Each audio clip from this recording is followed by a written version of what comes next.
ایک زبونی ہے جو میں نے دنیا میں دیکھی اور وہ لوگوں پر گرا ہے۔ کوئی ایسا ہے کہ خدا نے اسے دھن دولت اور عزت بخشی ہے، یہاں تک کہ اس کو کسی چیز کی جسے اس کا جی چاہتا ہے کمی نہیں، تو بھی خدا نے توفیق نہیں دی کہ اس سے کھائے، بلکہ کوئی اجنبی اسے کھاتا ہے۔ یہ بتلان اور سخت بیماری ہے۔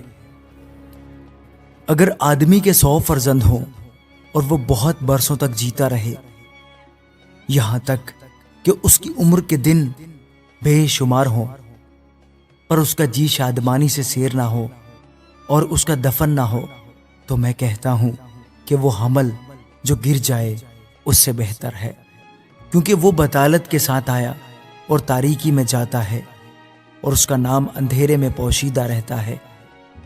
اس نے سورج کو بھی نہ دیکھا، نہ کسی چیز کو جانا، بس وہ اس دوسرے سے زیادہ آرام میں ہے۔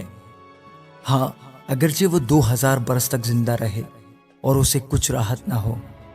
کیا یہ سب کے سب ایک ہی جگہ نہیں جاتے؟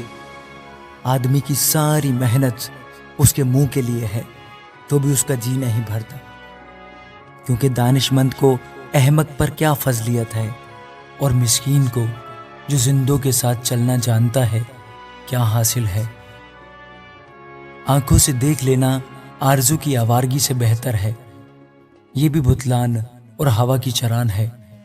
جو کچھ ہوا ہے اس کا نام زمانہ قدیم میں رکھا گیا، اور یہ بھی معلوم ہے کہ وہ انسان ہے، اور وہ اس کے ساتھ جو اس سے زور آور ہے جھگڑ نہیں سکتا، چونکہ بہت سی چیزیں ہیں جن سے بطالت فراوان ہوتی ہے، بس انسان کو کیا فائدہ ہے؟ کیونکہ کون جانتا ہے کہ انسان کے لیے اس کی زندگی میں، یعنی اس کی باطل زندگی کے تمام ایام میں، جن کو وہ پرچھائی کی مانند بسر کرتا ہے، کون سی چیز فائدہ مند ہے؟